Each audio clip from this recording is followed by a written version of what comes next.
music is communication, and it's highly emotional conveyance. They talk about music being the international language and the ability to communicate emotion better than pure speech. In fact, that's why musical theater and opera works, because you get so worked up into an emotional state that the only place to go from there is a song, right? Which, of course, you can make fun of, but also that's why it works. That's what it is. So, this whole concept of singing with emotion is fundamental to what we are looking for when we're hearing music. But for some reason, when we get into a choral setting, it's far less common. And I think I know why. I've reverse engineered it. I work with groups all around the world, and I often they'd sing a song, and I said, okay, so tell me what the song means, tell me why you're singing the song, what are you trying to say? And often they would look at me and say, like, well, I mean, it had good chords, or our director told us to, or what's it mean? I mean, it's oh-blah-dee, and I don't know, it's weird. You know, whatever it is. And there's a problem with that, because if your fundamental job is to convey something and you don't know what you're conveying, it's kind of broken, right? And so it was never meant to be a trick question, but so many times people don't know what they're saying. And I recognize it from my own upbringing. I also emotionally almost never got an opportunity to focus on that being my performance. The director would say, like, sing these notes, sing these rhythms, do that, don't be flat, blah, blah, blah, blah, blah. My favorite comment by a judge ever was season 1, episode 1, Ben Folds was talking about my college color group 15 years later when we were on the show. And he said, you know what? It wasn't perfect, and I didn't care. Which is a really powerful statement about art, right? And if we're focusing all the time on technique and singing the right notes, or worst case of all, get our minds just into autopilot, not really focused and connected to anything that's going on there, and we're just creating sound, we're fundamentally failing at that act of putting emotion across. So, how do we do it? How do we do this? I went looking through all these books, I went studying, and I was like, there's not any literature about this. So I wrote a book called The Heart of Vocal Harmony after figuring out a way to get entire groups to convey unified, consistent emotion. Because that's the other thing. You get a bunch of singers together, they have like a great rehearsal on a Tuesday, and everybody's hearts are pouring out, and tears, and it's like this amazing experience. And then on Saturday, where did it go? Right? You can stumble upon emotion, but we need to make the emotion happen every single time. So step number 1 is to know there's only one place that emotion can come from, and that's within. As fantastic as your director is, your director cannot pull that emotion out of you any more than if you're in a terrible mood on a Saturday walking through the mall, and I turn to you and I say, like, come on, cheer up, what's the matter? What's the matter, cheer up? That's probably just gonna make you hate me and maybe punch me in the face, right? Yes, I have a 15-year-old daughter. Yes, I know that all too well. Now, there are things that you can do that sometimes make someone laugh and be goofy or whatever on the outside, but even that's short-lived because the director can't do it every single time. Oh, blah-dee, be like conducting like this. Like by the 17th time he does it, we're all gonna be like, oh, I'm so embarrassed. You know, like it'll have a different effect. Emotion has to come from within, and the artistic endeavor that does that best, where we can learn, is acting. Because actors live emotions, and they need to bring true emotions to life. And how do they do this? The best technique is the Stanislavski method acting technique that Robert De Niro uses, and everybody, Meryl Streep, like that's their technique. What they do is they get sense memories from their own life, where they dig down, pull up this emotion, and share it. And I know we talked about this earlier today for a couple of episodes. Some redundancy, but it's still true. So, how many of you seen the Pixar movie Inside Out? The one inside the girl's head, or there's like anger and it was black. Okay, great. So that's based on scientific understanding of emotion. And when the movie came out, they thought there were 7 core emotions. Now they recognize there are just 4. And those 4, I call them the primary colors of emotion. They are joy, sadness, anger, and fear. those emotions everyone feels. You can be raised by wolves. They are fundamental to human existence. You need to have a way to tap into each of those 4 emotions. And then other higher level emotions are drawn from that. Bittersweet is a combination of joy and sadness, et cetera, et cetera, et cetera. The other piece of this, it's not just being able to emote. You want to make sure the entire group is on the same page. What does a song mean? Talking about the meaning of the song, and making sure that when you choose a song, this is another thing for directors and everyone inside of a group, when you choose a song, make sure it's something that your group wants to feel over and over and over again, because in rehearsal, if you just try tacking the emotion on at the end, you're not going to be good at it. You're exercising a muscle that's atrophied, barely been used. You want to have that emotion in the rehearsal every single time. And if you've seen the Tom Hanks movie, A League of Their Own, about the women's baseball, he says there's no crying in baseball. My saying is there's always crying in acapella. If you don't cry sometimes, you're doing it wrong. And I mean, I'm joking a little, but if you're going to sing a sad song and you're really going to elicit sadness in other people, you yourself must feel sadness. And the only way to know how much sadness you should feel while you're singing, how do you cross the line, how do you pull back, is to go there. You have to go into the emotion and feel it and express it and experience it while you're singing, and then learn how to sing through it. And it's not always easy, but when you do it right, it's absolutely transformative. And one concept I didn't mention beforehand is this concept of bravery that we have around the world is reflected in literature and movies so often as being something that's military, that involves war, that involves fighting or whatever. But for me, some of the most brave moments I notice is when you've got a bunch of 12-year-olds singing, and one of them just decides to go for it emotionally and change the energy and the character in the room. And that's true in large ensembles as well. Who are the people who are going to take the first steps and share something from their life that ends up bringing meaning to a song, or be the ones to truly go into the emotion and share it, and then it cascades across the group. And for those of you that are introverts and think you don't really have to do this, the thing you should know is if you see a Christmas tree and there are 100 bulbs on it, and 98 of them are on, where do your eyes go? To the 2 that aren't on.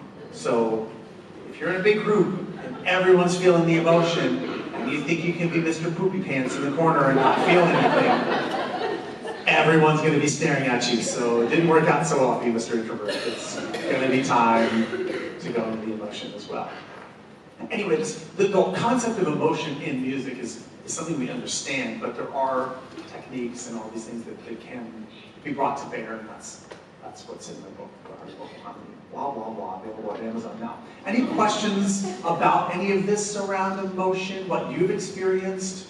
Questions about how you make something work or fix it? Yeah? This is just a comment that we've found in our choir. Hayden said we should try to do 10 out of 10. Try and get a 10 out of 10 performance for every time we sing a song. And at the end we hold up how many fingers we reckon we did. Sure, fair enough. And that really seems to make us sing better. Like, get the vowels together and get it you need to do it. If you're going to do something, you need to do it. You can't be an Olympic weightlifter and lift half the amount of weight all the time and then go to the Olympics and lift the real amount of weight. You have to do it. And here's something that may be motivating to some of you. When there's a sporting event, and as much as I love footy, real footy, AFL, yes, when the coaches are yelling at each other and everybody's saying the game's on the line and the whole world's gonna, this is the whole, it all comes down to this, blah, blah, blah, blah, blah. And it doesn't matter. In the end, the balance of power in the universe, nothing has changed as a result of a sporting match. And yet our students, our children, they're going to school, and they're getting all of this intensity and excitement and pressure that it really matters. And it actually doesn't matter, it doesn't change anything. But when we get on stage, first of all, if you do it right, you always win. But more importantly, and I'm dead serious when I say this, every time you sing, you have the ability to change and potentially even save a life. There are 12-year-olds who are out there and they're bullied, and they feel like they don't belong, and they hear you sing, and they see your face, and they realize, like, I could do that. They look like they're having fun together. They're connecting. I want a family like that. And they join choir. And you know what happens when kids join choir? They have a built-in family and friends. They are bullied far less. They stay in school longer. They get better grades. That translates to lifelong, much higher standard of living, more happiness, etc. It's not a joke. I've also had people come up to me and say, I lost my husband 6 months ago. I couldn't leave the house. My friend dragged me here to this concert. I didn't even want to be here. And this is the first time I felt joy. And now I know what I need to do. And I well up when I think about these things. True story, I have an annual Carnegie Hall concert. Every year, people fly in from around the world, and some blenders have been there before, and John and his wonderful crew. And this last year when I did it, there was a director who came up to me at the after party, and she said, I don't want to tell you the story, but I'm going to tell it to you now. He did it. I said, I did what? She said, there was a Latin American immigrant who was in this concert today. She moved to America about a year ago, and she was happy and in school, and she's like 14 years old, and like the world is her oyster and everything's great. And then she was molested by somebody who was very close to her. And she wouldn't go to school anymore, and she wouldn't leave bed, and she felt no joy. And somebody dragged her to the first of the rehearsals for this concert. And they said, just come and sit. So she came and she sat, and she heard everybody rehearsing and felt that kind of connection. So then at the end of it, the person said, is that okay? And she said, it's fine, maybe I'll come back next time. And she learned the music, and then she came to the rehearsals, and by the time she performed on that stage for a big sold-out Carnegie Hall, she was beaming with joy. And her choral director said, she's back. It saved her life. It's music.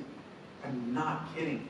What we have is the secret sauce. We have the solution to knit back together the fabric of society that's been ripped apart by media and selfishness and ignorance and xenophobia and all of the horrible things that are hurting our country.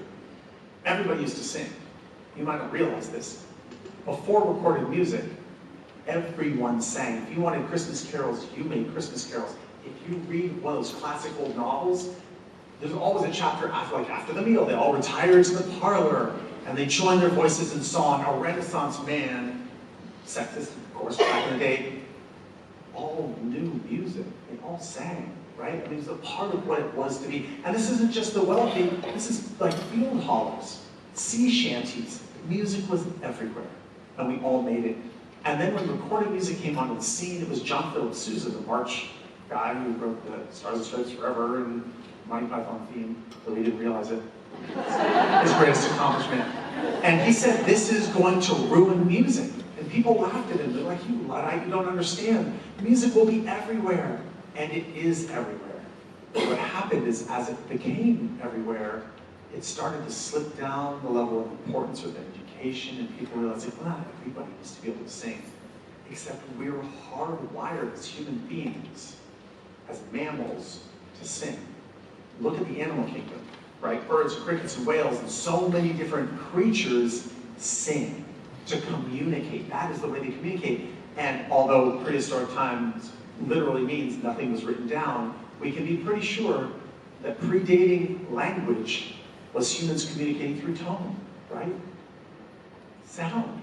You know, and we see this throughout the animal kingdom, in dogs and in apes and whatever. They use sound to communicate. We sang together. We're hardwired for this. At the end of the hunt, at the end of the harvest, around the campfire, connecting with other humans in song. Nowadays, people go to work for a company that, unlike our grandparents, where they could be there for 30 years, they have no idea if they're going to be there tomorrow, they don't know their coworkers, they move a lot, they don't know their neighbors necessarily. And then at the end of a long day, they just plop down on the couch and stare at a screen and wonder why they feel so disconnected from society. This is the society they're missing. And in fact, it's been studied that humans existed for the longest period of time in tribes 50 or fewer. Having a small ensemble like this, a group of friends, a band of brothers, a connected family that you can go to and laugh and cry with and argue over who gets the sprinkled donut, whatever, is something that we all need. And we also learn when we sing harmony together that the sum is greater than the individual parts. When I sang in the college acapella group, one of the guys who got in at the same time as me, is like his first generation American, his parents were Nigerian, coolest guy in the school, big black guy, super low voice, never showed up on time, smoked, like hung out with the frat boys, and I'm like the nerdy theater guy. I was like, who's this guy who'd never learned his music, whatever? I needed him, and he needed me. And by the time we graduated, after 4 years singing together, he was the president, I was the music director again, and that was the year all this vocal percussion and sounds scattered out. And I was like, I'm going to start a professional group. You want to join me? We traveled the world singing together for 14 more years, so 18 years with this guy. Right? That never would have happened if it weren't for music and for a group where you're thrown together and you learn to sing together. This is how we knit together the fabric of society. We have the secret sauce. So this long soapbox diatribe is so that you guys understand something very clear.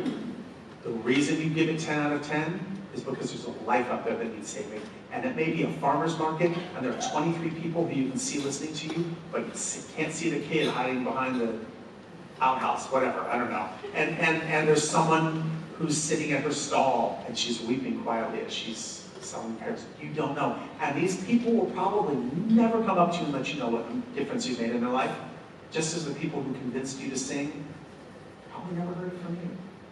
But that's what we do. We make the world a better place, right? Yeah.